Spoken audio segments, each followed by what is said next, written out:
Welcome back to the Get Off the Treadmill podcast for practice owners and leaders, where we are obsessed with how to build a successful practice and get a life too. Hi, I'm Chuck Blakeman, and we're going to dive into another topic that helps us make more money in less time, get off the treadmill, and rehumanize dentistry by giving everybody their brain back. Before we get started today, just a quick reminder to register for the Get Off the Treadmill Summit in Irvine, California, February 14 through 16. It's coming up fast, and since we keep these very small and intimate, I don't want you to have to wait until the next one. Go to gotsummit.com, G-O-T-T with 2 T's, gotsummit.com, and sign up today. I'll see you there. I have a desire to solve poverty in Africa. I think we can do it in 10 to 20 years. And we have some models that came out of China that would allow us to do that. But you have to get started. I have a friend who's he's now my business partner. He ran for the president of the Congo, which is a problem because the guy who's the president now thinks he's going to be there the rest of his life. So there's a lot of three-letter agencies and a lot of mystique and other things involved in this that would be fun to talk about if I was allowed to. But I got a call about 4 years ago on a Monday from my business partner, and he says, "Hey, Chef Danielle, Chef is Chief. Chef Danielle wants to see you. Chief Daniel wants to see you." And I said, "Who's that?" And he said, "Well, he's this guy. Nobody knows where he lives, and nobody knows how to get a hold of the dude, and the government can't even find him. But he learned about us. When does he want to see me?" "Thursday." Well, this is Monday. So I got on a plane Tuesday morning, and it's 4 planes, 5 countries, a beat-up Land Rover, and a parade of 8 dirt bikes to get to the town before him. And then I was supposed to stay there all night, and at 8 o'clock that night, my buddy calls me. He's living in Denver. He's Congolese, living in Denver. He calls me from Denver, and he says, "The chief wants you to come." I said, "I know he wants you to come. That's why I'm here." He said, "No, he wants you to come now." I said, "Dude, it's 8 o'clock at night. I'm in this tiny little Stone Age village with literally no, I don't know how even, the only thing they have is cell phones. They don't have electricity." They have a couple generators where everybody hooks in at night. And I said, "It's 8 o'clock at night and it's raining." And he said, "Yeah, but he wants you to come now. So there's going to be a dirt bike that's going to pull up in front of your place here in the next half hour. And you need to get on that." I said, "Well, how far away is it?" And he said, "Oh, it's not more than 2 hours." Great. Well, before the dirt bike got there, this village is probably 800 people. This one guy who had been to South Africa, he's Congolese, but he'd been to South Africa, so he learned a little bit of English. He came running into my little hut, and he says, "You're going to go see the chief." So how did you know that? And he holds up his cell phone. It's all over the village already. And I said, well, how far is it?" He says, "Not more than 5 hours." Excellent. So here comes the dirt bike. There's actually 4 dirt bikes, 7 people plus me. That makes 8, 2 per dirt bike. I'm hanging onto the back of a dirt bike. And it was 8.5 hours. Oh, we got there at 3 or 4 in the morning. And they put us to bed for a couple hours, met the chief. We walked the village. We talked all day. We signed some papers. The one interpreter who could barely speak English, he said something and pointed at a rock, and this woman pointed at the rock, and she says, "That's," it was like a boulder, and she says, "That's nickel. You got any use for nickel?" This guy owns land the size of Colorado and half of Wyoming, and he owns the 6 million people who live there. And he owns many gold mines and diamond mines and other things that they're not even mining because they don't trust anybody to get the stuff out of there, and that's why they had us in there. We want to solve poverty, and he'd heard about that we would actually take the stuff, sell it, and bring 90+% of the money back to them to build businesses, and he thought that was a pretty cool idea. So I'm meeting with him all day, and it's finally 4, 5 o'clock at night. I'm thinking, great, we can eat dinner, I can get some rest. And the one person who could speak a little bit of English says, "It's time to go." I said, "Go to dinner?" No, it's time to go. We're gonna leave. "Really?" "Yeah, as soon as it gets dark, we're gonna leave." This is one of the ways nobody knows where this guy lives. He has like 15 villages, and he just keeps popping from one to the other. And the reason you go out at night is so that you can't find out where you went or where you're coming from. And he says, "Oh, by the way, we're going out a different way than we came in." And it's 10.5 hours. Oh. So we left at 7 or 8 o'clock at night and got in whatever that would be, 5 o'clock in the morning the next day. And then I got on an airplane, came back. It was like a 5-day trip. I think I slept for maybe 10 hours. And it was epic, and I got farther into the Congo than Livingston did. Livingston, I presume, those guys, I got farther, I was deep. If I'd have gone another few feet in, I was coming out the other side of Africa. But the point of that story was I was free to do it. Yeah. They called on Monday, and I was free to do it on Tuesday. I had appointments, I had stuff that needed to get done, but I could rearrange it and get out from underneath that stuff. And I want to talk to you guys a little bit about freedom today. I don't know if anybody's interested in freedom, but I am. I think it's the point of business, and we've forgotten that. I did a lot of research on the industrial age because I built my business as crazy. I went to music school. I didn't go to business school. I'm ADHD. I'm dyslexic. I finally got a degree 19 years after I should have, just to make my mom happy. So I don't do the academic stuff. But I learned in that context that freedom is that we do businesses for the wrong reasons. The industrial age taught us to do business to make money. And that's why one of the reasons this is called Making Money is Killing Your Business. You're in business for the wrong reason if you're in business to make money. People who are making money is not an empowering vision. People who are in business just to make money are unlikely to make a lot of it. The research shows when you're in business to do something bigger than make money, you're likely to make a bucket load more of it. But our assumption is if we just make a bucket load of money, we'll somehow be happy. Some people with $10 million are all happy, right? Yeah. And everybody says, well, they may not be, but I sure would like to try it. Well, okay. But the reality of it is, the research shows when you get past about $125,000, there is actually a correlation between happiness and money until you get to about $125,000. After that, zero correlation between money and happiness. Once you can get to where you can buy a hot tub and go on 2 weeks vacation, there's no correlation between money and happiness that comes from that. The correlation comes from what are you going to do with that money and why do you have it? So what are you doing this for? So do you have the freedom to do these things? Let me define freedom the way I see freedom. Freedom is the ability to choose what to do with my time, my money, and my energy. It's the ability to choose. That's all freedom is. And in this context, the ability to choose what to do with my time, my money, and my energy.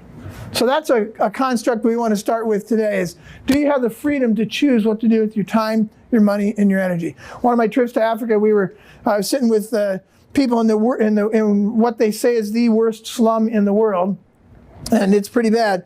And I was sitting with 30 or 40 entrepreneurs who are selling chicken eggs and little bags of water and making $1 a day total. And I'm trying to talk to them about profit. What is the concept of profit? And it just came to me, the idea of freedom money. That's really what profit is. There's only one number in your business that you can control, and it's profit. Everything else is spoken for. When you have everything else paid for, your payroll and your lease and your pay-per-clicks, all that stuff, when you finally get done with that and you got $500 left at the end of the month, you can ask a really cool question about that. What should I do with this? That's freedom money. Freedom is the ability to choose what to do with my time, my money, and my energy. I had a guy who was just about my age. I'm 64, and this creepy old guy, when I was 23, this creepy old guy about my age said, Chuck, life has a built-in problem. When you're in your 20s like you are, Chuck, you got all the time and all the energy, and you got no money to do anything about it. And when you get into your middle years, you got all the money and all the energy, and you got no time to do anything about it. And when you get to my age, you got all the money and all the time, and you got no energy to do anything about it. So you got to figure out how to get all three of these earlier. This second book was actually, the original title was Retirement is a Bankrupt Industrial Age Idea. I have snarky titles. But Otto von Bismarck invented retirement in 1881. It's not a human condition. It's a dumb thing. People die within 18 months of retirement. The men die within 18 months, women within 36 months. Because stick a fork in me, I'm done. I got no reason to live. We got to get past that. We got to figure out how do we stop looking forward to retirement and let's get what we want earlier than that. Let's figure out how to build a business that does this for us. You put stuff in big letters that you want people to notice. Use your business to build your ideal lifestyle? How many of us feel used by our businesses too often? Now, who owns what, right? Does the business own me or do I own the business? Freedom is the ability to choose. Let's figure out how to get time, money, and energy. The second construct we'll work with today is the idea of riches versus wealth, because we've been led astray again by the industrial age. If you have a bucket load of money, you'll somehow be happy. I have a friend who built a consulting business, has a $10 million home, and he says, I'm wealthy. And I said, and when I first met him, I said, no, you're not. I said, dude, look at all the money I got. Yeah, you're not wealthy. You're just rich. What's the difference? Well, to me, wealth is the combination of time, money, and energy. A lot of people I know are money rich and have a boat but can never get on it because they're too busy running their businesses. Other people living under a bridge got plenty of time, but they got no money. They can't do anything with it. And other people have lots of energy. And we got to figure out how to get all three of these. Wealthy people figure out how to combine all three of those things. So the objective, the message here today is stop looking forward to retirement. What if you could get what you needed? If you're 40 and you figured out you could get the time, money, and energy you need to build your ideal lifestyle, what if you could get that in the next 3 years or 4 years or 5 years? And then you'll never have to retire.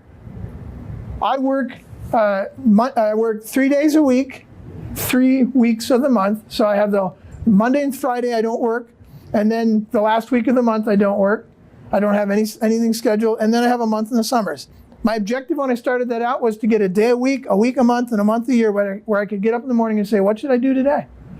And it ended up being 2 days a week a month, and a month a year. I got a bonus. And that happens a lot.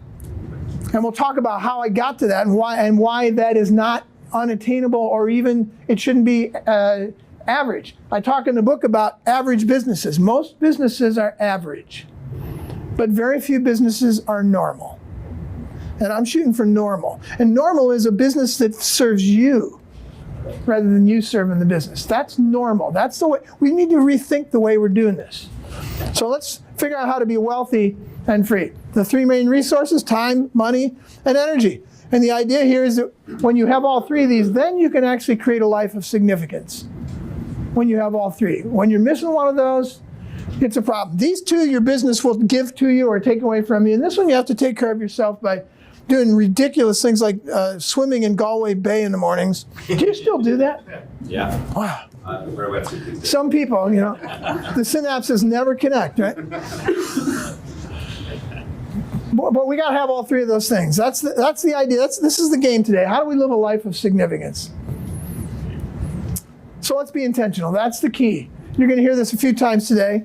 I'm sure I got this from somebody else, but I haven't ever heard anybody else say it. But in this first book, in the foreword, I said, I don't think I've ever had an original thought in my life, but I'm okay with that. You haven't either.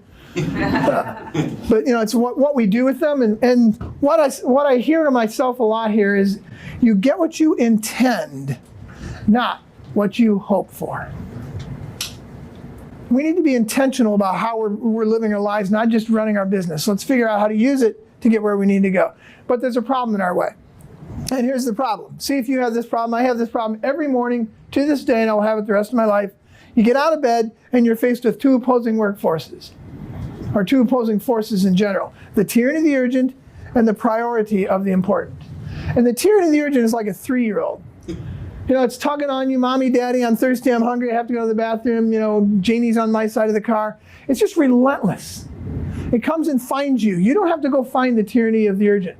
That's why we call it the tyranny. A tyrant is a king you did not ask for. What's a tyrant in your business right now? What are some things that are always urgent? They never go away no matter how often you solve them.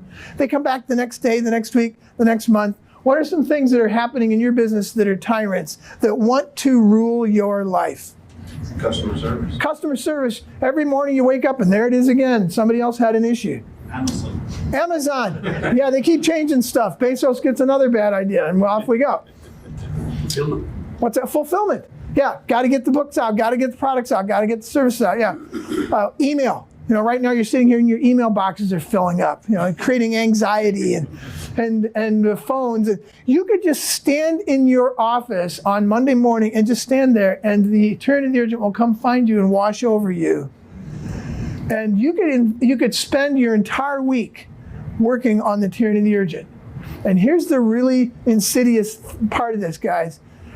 I built 12 businesses. I didn't figure any of this out until starting in business 6. So I'm a slow learner. But one of the things that it finally dawned on me was when you're dealing with the tyranny of the urgent, you get 40 things that come at you Monday through Friday. And by Friday afternoon, you've knocked out 39 of them. It's like, man, I killed it this week. Well, there's 2 big problems with that. One is all you did was react to the world around you through 39 iterations, and you got 1 left. Do that for 52 weeks, you got 52 things you didn't get to that are now hanging over your head going into next year. But the problem with the tyranny of the urgent is this is where we actually make money today. That's one of the reasons we stay over here is because I've got a lease to pay, I've got pay-per-clicks, I got all this other, I got staff, I got to get some money. How do I get some money? I sell something. I get some money, and I can go another month. But then it comes right back around next month. But that's where we make our short-term money. So we don't invest, we spend all of our time here. And it makes us feel productive. But then you wake up a year later and you wonder, why am I in the same place I was a year ago? It's because you're reacting to the tyranny of the urgent. And this is about making money ourselves. Over here, it's the priority of the important. What are the important things that you're not paying attention to? Here's one of the insidious problems with this. It took me years to figure this one out. This stuff, we spend all our time over here and we think we're being productive when we're just on a treadmill. And we're ignoring this stuff. And the reason we're ignoring it is actually at least 2 things. Number one is this is not urgent. The important things are almost never super urgent. And secondly, they almost always cost us time, money, and energy up front in order to get them fixed. This thing is going to make me money, at least. It's going to steal my time and my energy forever. But it's going to make me money. This is going to steal all 3. You guys are here today. I'm assuming this isn't free for you. You had to get a plane ticket, a hotel, and it's costing you time, money, and energy to be here. This is an investment. We call this an investment. We call this an expense. And it's one of the biggest problems in business is we don't see the difference between the 2. Any money leaving my pocket is an expense. No, if it comes back, it's an investment. So give me some examples, some things that are priorities that are really important, but I'll get to that tomorrow or next week or next year. I'm really busy with this crap over here. Long-term planning. Long-term planning. I don't have time for that nonsense. I don't have time to figure out how to plan how to make my chairs next year. I'm too busy making chairs. Building processes. Processes, yeah. I'm too busy making chairs to actually write down the process for how I make chairs. I'll do that tomorrow. What was the other one? Forecasting? Forecasting, yeah. Yeah, I'm too busy trying to make money this month to see if I'll ever make any next month or next year. That's a sausage vendor problem. I buy my sausages for $1, I sell them for 95 cents, but don't worry, I'll make it up in volume. Yeah, forecasting, planning, process. I think hiring people too. Hiring. Bringing new people on. Yeah, we hire way too fast, we fire way too slow, we do it badly. I don't know anybody who's ever hired someone who said, I should have waited to do that. Yeah, exactly. Yeah. Almost every time. Should have waited. Should have waited to do both ways. Never. It's like, why didn't I hire somebody earlier? Even if you got it wrong the first time, it's not because the idea is wrong, it's because you just got it wrong. But hiring. And then building relationships within the company and outside the company, building community inside your company. We just went we had 3 days with our staff, and I think we spent probably 40% of it, maybe 50% of it, just building relationships, going through people's lifelines and and their goals and aspirations and playing cards together. That was as important as the strategic time. But we don't have time for that nonsense. Why? Because we're over here, right? So is this just me, or does anybody else have this problem? Oh, good. I don't want to be alone. Awful to be alone. So as a result, here's what 30 years worth of business looks like way too often. And you can put anything. This is my new favorite business illustration. We put this in the second edition of that book because I can actually draw this one. But you can put anything you want in here. I don't have enough people. I have too many people. Not enough people. Too many. I don't have enough things to sell. Too many things to sell. I don't have enough square footage. Too much square footage. And this is 30 years worth of business. You just go through this cycle. You're on what we call a roller coaster treadmill. This is the roller coaster treadmill, reacting to the tyranny of the urgent, taking 39 things down every week instead of 40, and just reacting to it. And 30 years later, you end up right where you started, and you had a paycheck every month. But you didn't get a life, you got no memories, you don't know why you did it. And the game here, and maybe it's not 30 years, maybe it's 2 years, but the game is always the same.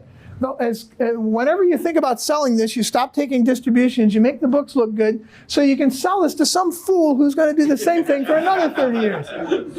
I can't believe he bought this business. Right?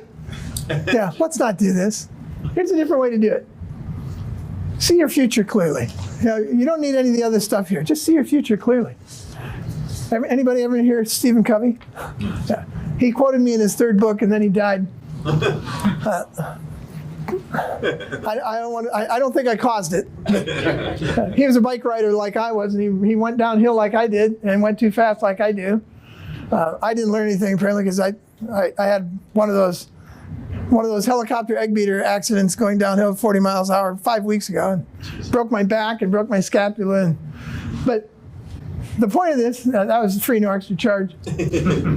The point of this is see your future clearly. What are you doing this for? It's a fun exercise to do with yourself and with people around you. What are you doing this for? Are you doing this to get a big house? It's not going to be enough. Are you doing this to get financial security? You won't be happy. What are you doing this for? There needs to be a bigger reason. And it's not about solving global poverty. It doesn't have to be something like that.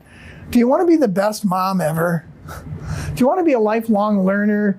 What is it that you want to do that's bigger than making money? See your future clearly and then do everything based on that.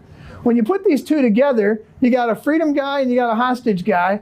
And in the first few years, what do you see what do you see about the first few years here?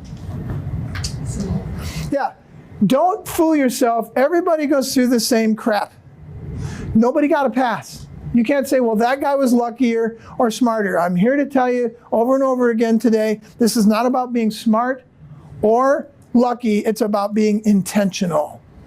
I'm the same guy I was for the first 5 businesses. I didn't get any smarter or any luckier. I just changed my intention and decided I'm not doing this treadmill thing anymore. I'm figuring out how to build a business that serves me. And that's what this guy does right up front. What else do you see here in the first few years? There's some things that diverge. That this person might be looking at this and saying, hey, I can't afford to get a salesperson. And this person says, I can't afford not to. And they're seeing the world differently. One is seeing the world in terms of short-term thinking and expense, and the other is seeing it in terms of where they're going and where they need to be later on. So this guy's tactical, strategic. This guy's in the tyranny of the urgent. This person's working the priority of the important.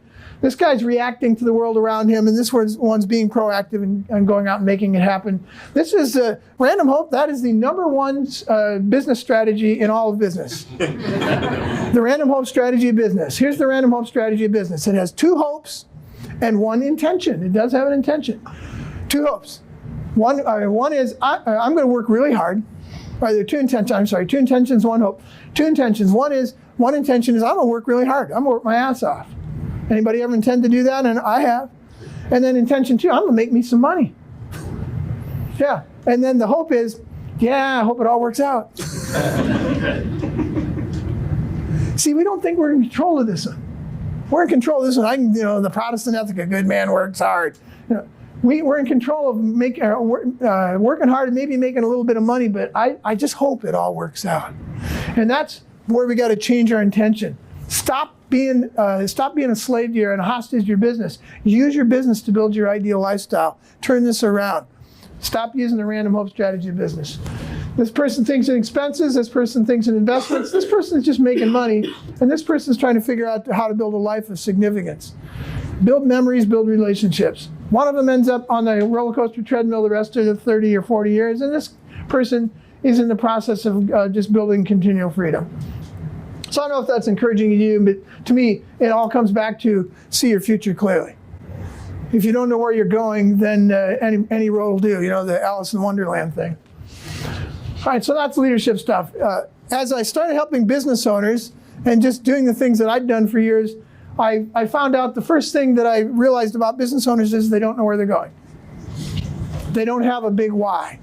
And for us, there's 4 building blocks of a business. And they don't have anything to do with the things that people teach you in college are the building blocks of a business, like great products, great people, great financing, great market. All that stuff is good.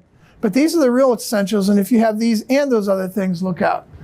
Number 1 is, what's my lifetime goals? What is it that I actually want to do the rest of my life that I can use my business to get me to?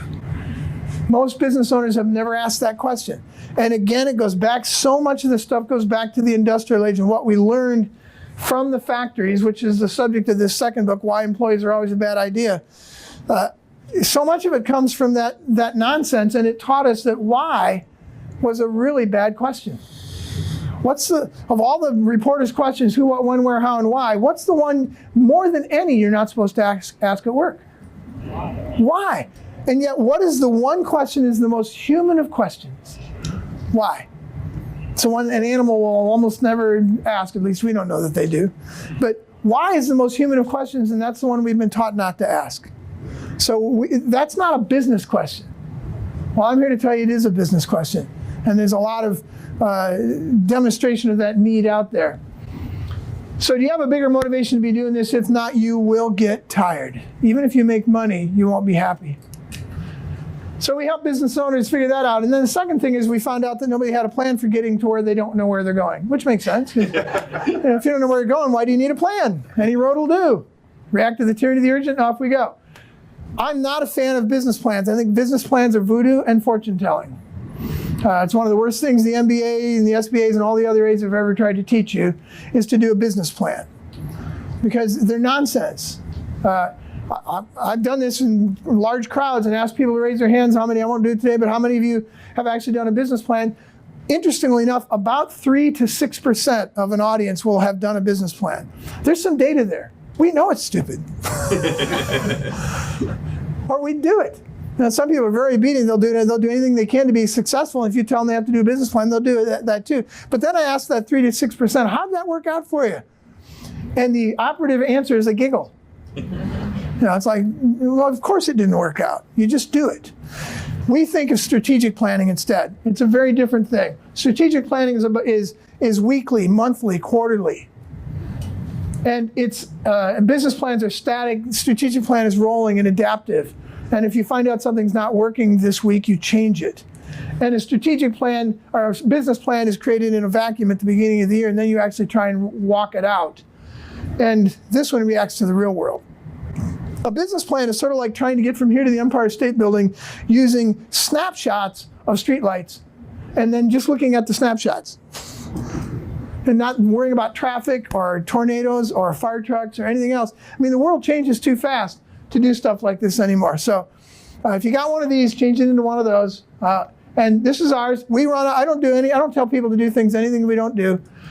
We run our business every week. We get together and we talk through our strategic plan. There's page 1. That's the strategic stuff. And there's page 2. What are we going to do this month and therefore this week to get where we need to go? The third building block is what we call freedom mapping. It uses something like a traditional process mapping thing to map your processes, but the point of it is not to map your processes, because mapping your processes actually dehumanizes work, interestingly enough.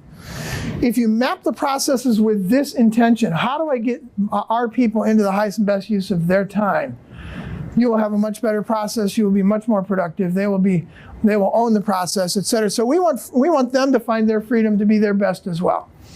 And freedom mapping looks a little bit like this. Pretty simple stuff. You should do one of these for yourself. It's a great thing to do for your business. Make a freedom map of your entire business all at once. We call it a macro map. And this is a landscaper from like 15 years ago. I need to update these hourly wages. Do a map of what do we, from advertising all the way through to putting money in the bank. And then ask yourself, how many of those steps am I responsible for? And that will make you weak-kneed and nauseated. Then you'll lay down for a minute, and then we'll say, well, let's make it worse. Let's put a dollar sign. Yeah, before we make it better, let's make it worse. Put a dollar sign beside each one of those activities. How much would you pay somebody if you were a giant factory and somebody did this 40 hours a week? How much would you pay somebody to do that? And that'll make you even more nauseated, because not only are you responsible for everything, you're doing things that are $18, $20, $25 an hour, when you're supposed to be worth $200, $300, $400, $500 an hour.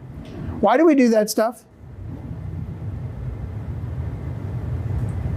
There's really bad, good reasons for that. What's our logic? What's that? Don't have the money. The money to pay someone? Yep, thinking in terms of expense instead of investment. Yeah, and we're thinking, well, I'm saving $25 an hour by doing the stapling. Yeah. Well, you staple for an hour, you're worth $300 an hour. You did something that was worth $25. No, you lost $275. Get somebody else to do that. Go do a $300 an hour activity. Get into your highest and best use as well. So that's number 3. And this is where the rubber meets the road. This kind of thing, we'll talk quickly about it later, but this is where we get on or off the treadmill. You got to get the stuff out of your head, through your heart, out your hands, onto a piece of paper so that somebody else can do this. And then the 4th thing is outside eyes, which is why you guys are here today. And I applaud you for doing this, being smart enough to do this. I'm a recovering John Wayne rugged individualist, and I didn't figure I needed anybody else until about my 6th business. Every time I printed a business card, I said, I got this. And people would say, how's your business? I say, it's great. And in my head, I'm saying, I'm dying inside. I'm waking up in cold sweats in the middle of the night. I have no idea it's great. It's all good. You need a place where you can say 3 magic words, and this is it. I don't know. Where do you go to say I don't know? If you say it to your customers, they go somewhere else. Say it to your staff, they put their resumes out. Say it to your vendors, they leave. And worst of all, you say it to your spouse, and then they say, holy crap, they don't know what they're doing. I thought they knew what they were doing. Yeah, you need somewhere where you can say that. All right, so will your business fail? The SBA says 50% of businesses fail in 5 years and 80% fail in 10 years. From my research, I don't believe businesses fail. Almost never do businesses fail. One thing happens. In fact, there's a study out of the University of Tennessee that supports me in that. From what I looked at here, they didn't actually put it out this way, but I studied their study, and about 1% of their stuff seemed to be completely out of their control. Do businesses really fail? No. What happens? Give up. Give up. You give up? Yeah, you get tired. And see, if you get tired, then you start making mistakes. You hire the wrong people, you stop doing sales, and then they measure that and say, oh, well, they weren't doing sales. Well, they weren't doing sales because they're tired. Oh, they got the wrong people. They got the wrong people because they're too lazy, they're too tired. It always goes back to that first one. You're too tired. You've worn yourself out. So is the business running you? Let's figure out how to make that differential. Over the years, we developed the 7 stages of business ownership. And I put that emphasis on that right there because I could give a rat's ass what stage your business is in. It really doesn't matter. In the final analysis, yeah, it does matter, but in the final analysis, if you aren't getting what you need, then this doesn't work. How is your business affecting you? And again, we just make this grand assumption, that doesn't matter, I'll just make money and somehow down the road it'll all work out. I hope it all works out. We need to figure this out. So stage 1 is, we've all been through this, and this is the fun stage where you put together the Excel spreadsheet and it all goes straight up, right? For 18 months. I've done that 12 times. I'm pretty sure the 13th time it'll all go straight up. And then we print a business card and we're in stage 2. Stage 2, survival. Anytime you're making less money, or less money is coming in than going out, you're in survival mode.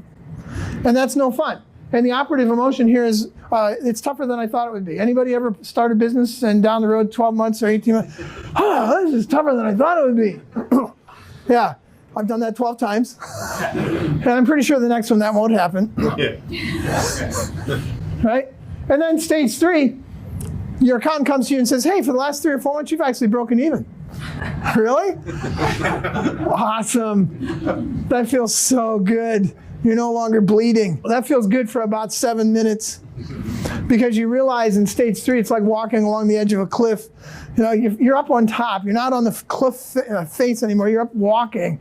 But any wind could come and blow you right back onto the face. You lose a client, or there's so many things Jeff Bezos could change. And so you're living with tension. And that's no fun. So you do that by the way, there's no timeline to this. Do this as fast as you can. Get through each stage as fast as you can. Stage 4, your accountant comes to you and says, hey, you've actually made money the last 3 or 4 or 5 months in a row. You got this steady thing going on with this freedom money thing. You have money you can actually work with. This is the American dream. This is, holy crap, is this fun or what? I can buy a hot tub. And that euphoria can last anywhere from 6 months to 20 years. We can fool ourselves for a decade plus. But there's something missing here. The American dream sold us a lie. What's missing? Time, and therefore energy. Probably, but certainly time. I got myself a really good business. Now let's grow it and make the treadmill go even faster. That sounds great. How dumb are we, really? I mean, it took me 6 businesses to figure this out. But this is the American dream. I'd say 95% of businesses never get across this chasm to stage 5. And it's not because they're not smart enough or not lucky enough, it's because their intention is wrong. They went into business to make money. So that's all they're doing, over and over and over again. Just making money. Then they'll sell to some fool who'll do the same thing. Let's change our intention. Let's get the big mindset shift here. And the big mindset shift is simply this. Here it is, very simply. I'm making money. That's a stage 4 mindset. Stage 5, I'm building a business that makes money. I'm making money. I'm building a business that makes money. What do you hear? What's the difference? Building a machine. Build a machine. It's a business man. I don't have to be there. This is not dependent on me. I am not the chair maker. I'm making chairs. I'm building a business that makes chairs. I had a dog walker come up to me after I did this one time. She said, how do I do that? I'm a dog walker. Been walking dogs for 30 years. I make $28,000 a year, and I have 17 dogs hanging off of me all the time. So I went on the internet, and in about 15 minutes, I found a company in Los Angeles that had gone from 0 to $10 million in 2 years walking dogs. And they don't walk dogs. Now, I got her response, and this is the problem, Rory, you pinned it last night. You know, you said you don't care what you sell. You don't have a brand or a passion about a particular product. And that's one of the problems with having a passion. She's passionate about walking dogs, and so I expected the answer I got. But I love walking dogs, and you're telling me that I have to build a business that does that. And I just looked at her, I said, if you own a business walking dogs that's $10 million, you can walk a dog anytime you want. Get your own dogs. Get your own dogs. I said, do you walk dogs you don't want to walk? Yeah. Freedom. So I'm not saying you have to stop walking dogs, but you have the freedom to walk them when you want to and not walk them when you don't. That's the mindset shift. And yeah, that mindset shift, that intention, that simple intention to stop making money and build a business that makes money will change everything for you. Get to stage 5 where you finally have a little bit of time and a little bit of money. You may not have enough of both. This is what we call a mature business, even though it's not mature completely. It's like a 22-year-old walking across the stage at graduation from college. We call them mature and then we giggle because we know they're not. But they have all the tools. And this business has all the tools to really go. And the thing that has been added here is I'm finally getting time. You might only be getting Fridays, one Friday a month, where the business is making money when you're not there, but you're getting that.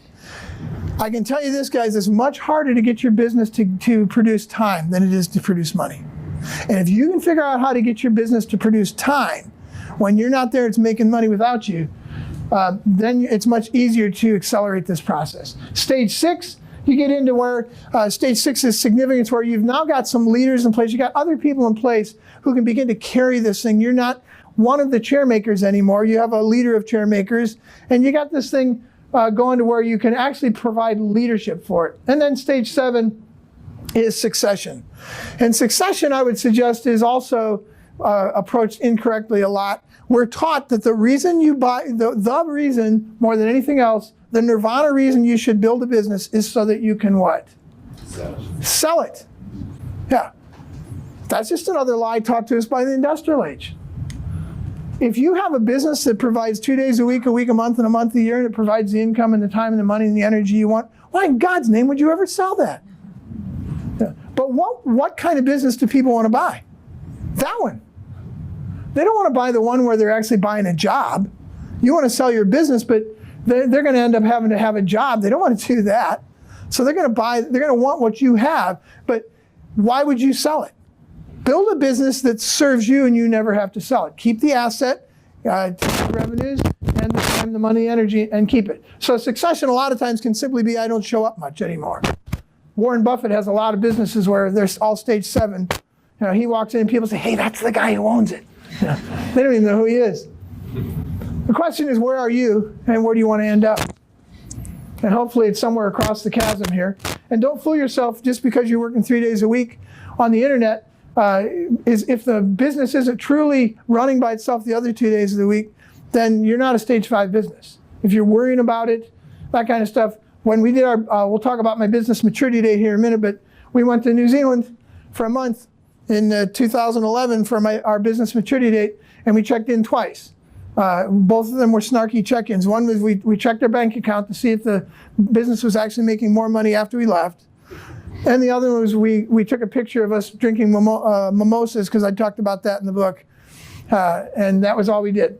And we got back and the business was better off than when we left.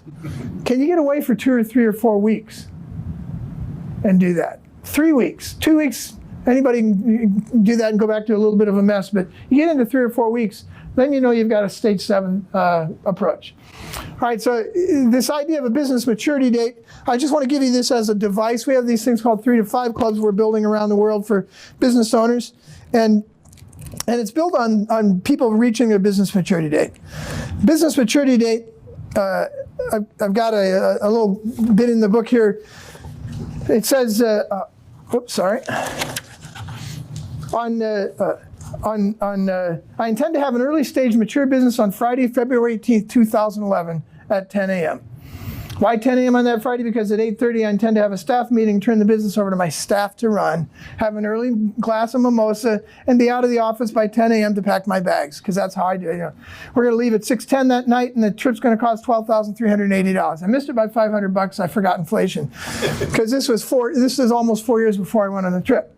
And that's what the next paragraph is about. So I'm going to turn it over to my staff to run, and then the next paragraph says, by the way, at the writing of this first edition, I don't have any staff. But it's not important, because I'll figure out how to get there as long as I know where there is and when to be there. I have to remind myself that 90% of the answer is asking the right question. And I believe I have the right question. How do I build a business that can run by itself for 3 or 4 weeks by February 18th, 2011 at 10 a.m.? And it's putting that 10 a.m. on there that really did it for me. So I would encourage you to come up with some kind of device like that. And in that context, here's the metrics: that you are no longer the only producer, and the business makes money when you are not there for an extended period of time. 3 steps to making a decision like this. This is something else I learned probably in business 7 or 8. I used to think making a decision was to make a decision. A decision is actually not a decision. There's 3 steps. Step 1 is make the decision, not a decision. I'm going to buy a copier, not a decision. Step 2, put a date on it. I'm going to buy a copier, I'm going to have it in the office by noon on Friday. Well, that's getting closer, but it's still not a decision. Here's what actually makes decisions. And you guys can use this in this group to help each other with your accountability. Go public. Here's what I intend to do, and here's when I intend to do it. People thought I was a little nuts putting that in a book and publishing it, and the book came out 1.5 years or 2 years before my business maturity date. And I actually sent out invitations to a business maturity date party about 1.5 years, 2 years before the party, saying, I'm going to have this party. And people thought I was nuts. But it shows that you actually mean it. You can still violate it, but you're much less likely to violate it when you tell your staff, there will be a new copier here on Friday at noon. That means you're much more likely to keep this stuff. There's chemical stuff that goes on in our body when we do that. So that's how to actually make any decision going forward. Make a decision, put a date on it, and then tell somebody else and ask them to help you with it.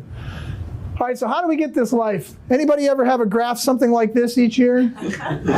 Yeah, and they're always straight up, right? That has too many waves in it. It should just be a straight line. How many of us have this one? This year, I spent 60 hours a week in my business, and by the end of next year, I have a number, just like I have a revenue number. I have a number, I'm going to spend 40 hours. And then the year after that, I'm going to spend 30 hours. Why don't we have this one? Why do we have this one and not this one? Lots of reasons. All of them bad. All of them taught to us by the industrial age. Why don't we have this one? A real intentional plan to invest less time in the business. Because our only intention in the business is really to make money. Okay, so number 1, time thing. Yeah, so we never even thought about it. That's the number 1, is never thought about it. The industrial age taught us to do that. And the other thing is the industrial age taught us we trade time for money, don't we? That I give you 8 hours for being in the factory and you give me $10. And then I leave and I start my own company. I think, well, the only way I can make money is to spend a lot of time there. And the more time I spend, the more money I'll make. So we got the equation backwards. We got to figure out how to do both.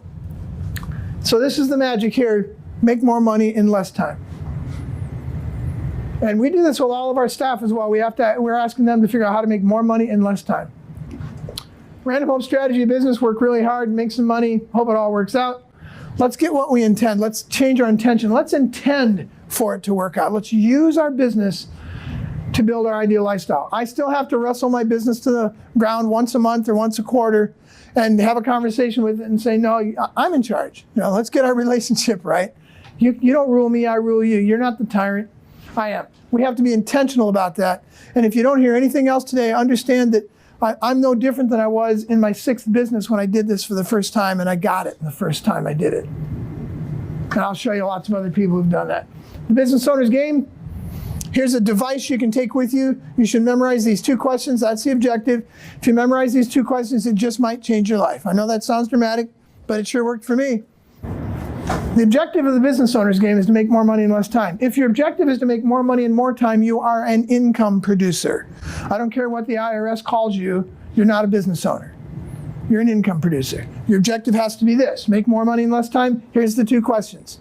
Memorize them, use them in everything you're doing. Question number 1, with whatever I'm doing every day, whether I'm stapling or doing a report or figuring out a new product, is what I'm doing right now the highest and best use of my time? Is there something else that would be a better use of my time? Could somebody else or something else be producing this better, whether it's a piece of software or a human being? Is this the highest and best use of my time? When you first start playing this game, the answer to that will be no, no, no, no, no. And if that's true, then you go on to question number 2. If this is not the highest and best use of my time, then how do I do it for the last time? And that's the key piece of this. If you're manic about answering that question, you will be able to answer it. It might be put together a process, automate it, give it to somebody else, train somebody, stop doing it. 50% of what we do, we should just stop doing and see if it comes back. It would be amazing how much dumb stuff we get involved in. All right, so here's how we actually play this out. Here's the highest and best use of this guy's time when he first started this landscaping company. And you can see he owns almost everything on his map of here's what we do as a business. And then here's what we had him put together as to what he thought he should own when the business was over. We tried to get these things out of his cold, dead hands as well, but we couldn't. And so this was the delta between the 2, and he figured this would take me about 12 months to get over here. And we just simplified this. If you got 12 things you want to get rid of over the next 12 months, what should you do? Yeah, saying, yeah, I'm going to take one of these and I'm going to automate it or make a process out of it or give it to somebody else or stop doing it. And you take one of those a month because, see, this is overwhelming. How the heck do I get from there to freedom? I don't know how. Well, I don't either. So eat the elephant one bite at a time. And this allows you to see the elephant and see what you're eating.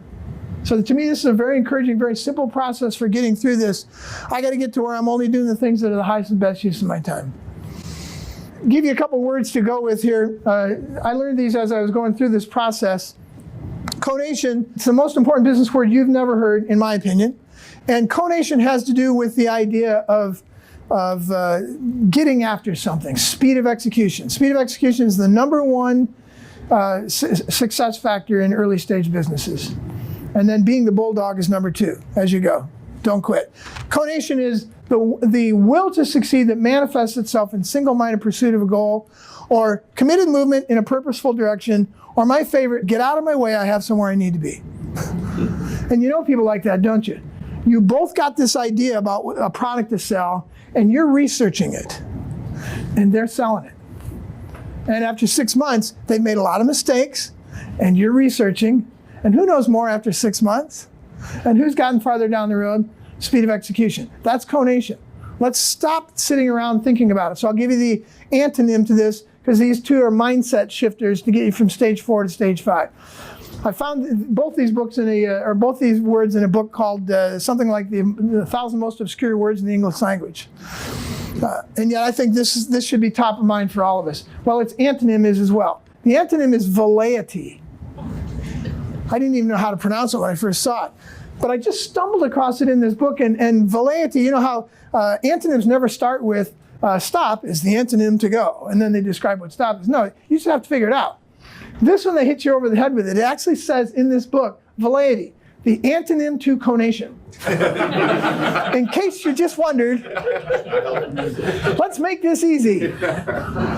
And then it says the definition. So remember, conation is I want something so bad I'm already doing it. Get out of my eye. I want it so I'm just doing it. Velleity is the desire with no intention of doing anything. Wouldn't it be great if someday I'm going to, I sure hope that. Never do those words? I've done those, yeah. That's just velleity. Let's get after it. Let's stop being fallacious and conate instead. So Lyric Turner, she got conative. She had a $185,000 business, turned it into a $4.5 million business, and now she works 3 days a week, and she runs her business in Denver. Her business is in D.C. She runs it from Denver, 2,000 miles away. Crazy.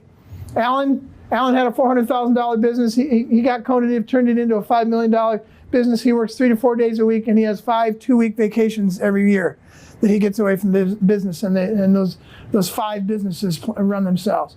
Nat runs around the U.S. now for the last 3 years. He runs around the U.S. in an Airstream with his kids and his family, running his 2 businesses from his Airstream. Jennifer Hanslick, all these people, these are just lots and lots of people who have done this stuff. And these are all real folks who have done this, and none of them are any smarter than they were to begin with. What changed? See if you got this. Yeah, the mindset.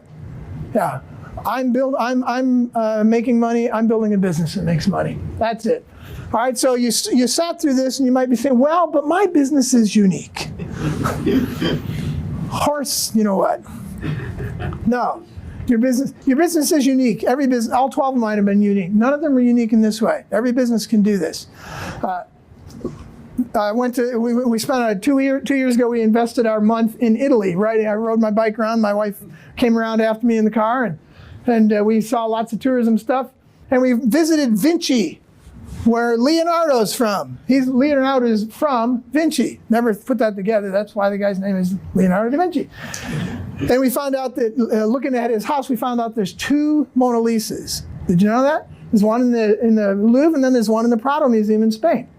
And both of them, for 500 years, they thought Leonardo had painted both of them, because right down to the paint strokes, absolutely identical.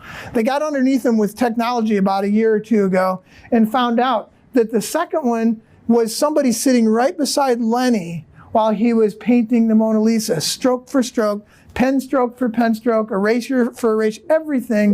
Whatever he did, the apprentice was doing it as well. For 500 years, he fooled him. And in my business mind goes, well, his world, 10 miles was a full day's walk. And the dude found somebody who could fool the world for 500 years. He found somebody every bit as good as he is. And he was able to do that. Is there anything you are doing that is as hard as painting the Mona Lisa? Stop thinking you can't do this. There are other people out there who can help you do it. Dr. Evil is a great example of that. You know, from the Austin Powers movies, Dr. Evil had Mini-Me. And Mini-Me was kind of useless. He was just adorable, but he was really useless. You had to carry him around in a pouch. The guy couldn't talk. You know, too often we're looking for people like that. Oh, nobody's going to be as good as I am. So we're looking for Mini-Me, and guess what? You get what you intend. Stop doing that. Look for Maxi-Me. Look for people who are better than you. That's another way to do this. And then finally, the 1,001 principle. There might be 1,000 ways that you can think of that this won't work. There may be only 3 or 4 ways that it will. How many do you need? 1. You just need 1. Figure out how you're going to do this. So it's not for the gifted. It's not for the lucky. It's for the intentional. It's about freedom.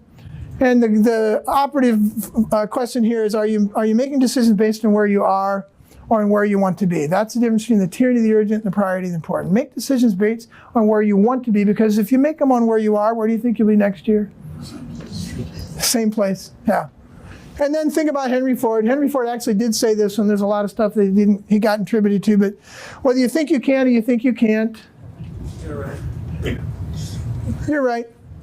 Yeah, so let's figure that out. All right, so don't forget to turn your eval. I'll give you an Apex profile thing for that. But I'd love to encourage you just to think about what is the one thing that you can do as a result of this that will actually take you forward from here.